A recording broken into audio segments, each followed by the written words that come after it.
வணக்கம் நண்பர்களே, இன்னைக்கு நம்ம வீடியோவில் என்ன பார்க்க போகிறோம் பார்த்தீங்கன்னா, இன்னைக்கு சங்கு கறி தாங்க சமைக்க போகிறோம். இது என்ன சங்குன்னு பார்த்தீங்கன்னா, யானை முள்ளின்னு சொல்லுவாங்க. யானை முள்ளின்னு எதனால் பேர் இருந்ததுன்னா, இது வந்து முள் இருக்குது, ஆனால் வந்து பார்த்தா சங்கு வந்து பெருசாக இருக்குது, அதனால் இது வந்து யானை முள்ளின்னு சொல்லுவாங்க. இந்த சங்கை தான் இன்றைக்கி சமைச்சு செம்மையாக சாப்பிட போகிறோம். வாங்க எப்படி சமைக்கிறோங்கிறத பார்த்தலாம். இப்போ வந்து நம்ம வந்து சங்குலேருந்து கறியை எடுக்க போகிறோங்க. சங்கு வந்து உயிரோடு இருக்குது. நம்ம வந்து எப்படி எடுக்க போகிறோம்னா, அவிச்சு எடுக்கலாம். அவிச்சு எடுத்தால் ஈஸியாகவே எடுத்துடலாம். நம்ம வந்து எப்படி எடுக்க போகிறோம்னா, உயிரோடு இருக்க சங்கை வந்து அப்படியே இந்த பெரிய கத்தியை உள்ளார விட்டு அப்படி பேர்த்து எடுக்க போகிறோம். சரி வாங்க எடுக்க முடியுதான்னு பார்ப்போம். அப்படி முடியலைன்னா அடுத்து அவிச்சு தான் எடுக்கணும். இப்போ நம்ம ட்ரை பண்ண போகிறோம், எப்படி வருதுன்னு பார்ப்போம். நல்லா டைட்டாக இருக்குங்க. இந்த மட்டி மாரி இருக்கு பாருங்க, மேலே ஒரு மூடி, அது நல்லா மூடிக்குது. ரொம்ப கஷ்டமாக இருக்குப்பா, எடுக்கவே முடியலைங்க. அப்படியே உள்ளுக்குள்ளே போய் லாக் ஆகிட்டு கத்தி தான் உடையும் போல். இந்த சங்கு எடுக்கவே முடியலைங்க, ரொம்ப கஷ்டமாக இருக்குது. இன்னொரு சங்கு வந்து சதை நல்லா வெளில தெரியுது, அதை எடுத்து பார்ப்போம். அடுத்தது இது வெளில வந்தோடனே டக்குன்னு வச்சு லாக் பண்ணிவிடலாம், உள்ளே போகணும் விடாமல். உள்ளார கத்தியை விட்டுட்டேங்க. அப்பா ஒரு வழியே வெளியில் எடுத்துட்டேன், இன்னும் வரமாட்டேது, கொஞ்சம் ஒட்டிக்கிட்டு இருக்கு.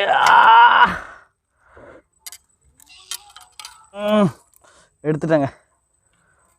அப்பா ஒரு வழியாக எடுத்துட்டேன். செம்மையாக இருக்கு பாருங்க. பாருங்க கறியை பாருங்க எப்படி இருக்கு பாருங்க. ஃபுல்லாக இது சதை தாங்க, எலும்பே கிடையாது இதில்.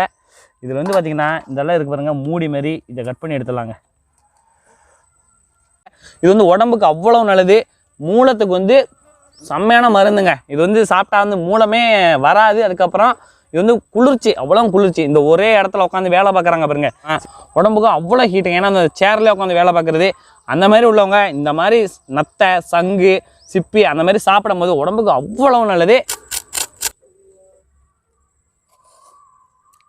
சங்கு கறி பார்க்கறது எப்படி இருக்குன்னு பார்த்தீங்கன்னா, ஏதோ கிழங்க வெட்டுற மாதிரியே இருக்குங்க, அதே மாதிரி இருக்குங்க. சதை வந்து வேற லெவலில் இருக்கு. ஆனால் கறியை நல்லா பொடி பொடியாக கட் பண்ணிட்டாங்க. இப்போ வந்து வேக வைக்க போகிறேன். எதனாலன்னா இது வந்து வேகிறது ரொம்ப லேட் ஆகும், அதனால் வந்து வேக வச்சு எடுத்துகிட்டு அதுக்கப்புறம் நல்லா செம்மையாக சமைச்சு சாப்பிட போகிறேங்க. இப்போ வந்து அடுப்பை பற்ற வச்சிடலாம். இப்போ வந்து சுத்தம் பண்ணி வச்சுருக்கேன் சங்கு கறியை வந்து வேக வச்சிடலாங்க. எறும்பு வர கடிக்குது. அப்போதான் நல்லா செம்மையாக இருக்கும், கறி சீக்கிரமாக வேகும். வெந்ததுக்கப்புறம் அப்புறம் போட்டு மசாலாலாம் போட்டோம், அல்டிமேட்டாக இருக்குங்க. கறிக்கு தேவையான அளவு உப்பு போட்டுக்கலாங்க, அது கூட கொஞ்சமாக மஞ்சள் தூள் போட்டுக்கலாம். அப்போ தான் வந்து அதில் உள்ள கிருமியெல்லாம் சாவுமா. போட்டாச்சு, நல்லா ஒரு கலக்கியாச்சு. சீக்கிரம் நல்லா கொதிக்க ஆரம்பிச்சிருங்க, நல்லாவே கொதிக்குது.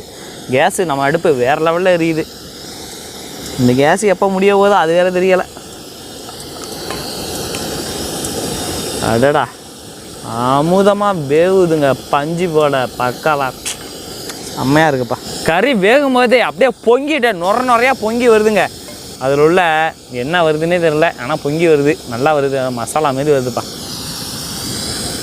அப்பா ராலு மாரி இருக்கு வாசம். சங்கு கறி செம்மையாக வந்துட்டுங்க. அதை மட்டும் தனியாக எடுத்துக்கலாம்.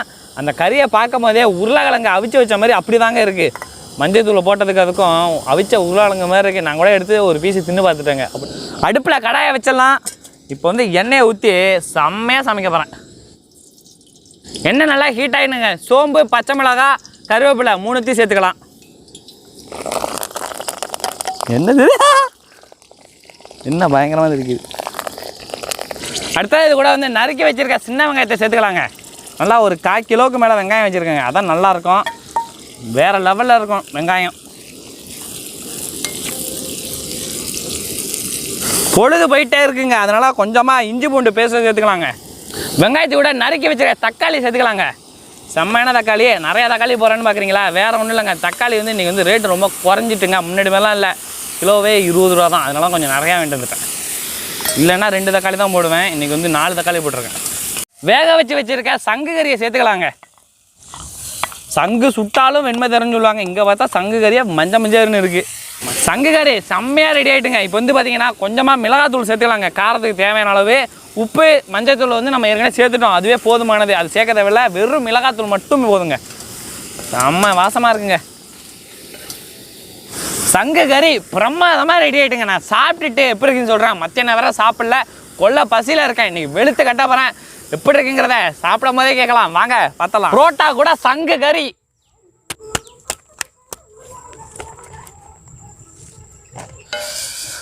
ஒரு கரண்டி சங்கு கறி.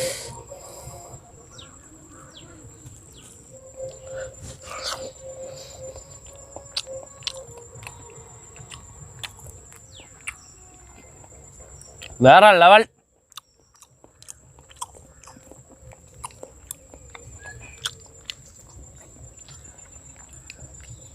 புரோட்டா கூட சங்கு கறி வேற லெவல் காம்பினேஷன். உண்மையாக சொல்ல போனால் இந்த சங்கு கறி எப்படி இருக்குன்னா, கருணைக்கிழங்கு கூட்டு செய்வாங்க பாருங்க, அந்த இஞ்சி பூண்டெல்லாம் போட்டு சிக்கன் டேஸ்ட்டில் இருக்கும், அதே மாதிரி இருக்குது. கொஞ்சம் அழுத்தமாக இருக்குங்க. வேறு லெவல் டேஸ்ட்டு. இது வந்து கண்டிப்பாக நீங்களும் செஞ்சு சாப்பிடுங்க. இது கிடைக்கும் போது விட்டுறாதீங்க. உடம்புக்கு ரொம்ப ரொம்ப நல்லதுக்கு, மூலத்துக்கு அருமருந்து. அதனால் வந்து இது வந்து எப்பயுமே சாப்பிட்லாம்.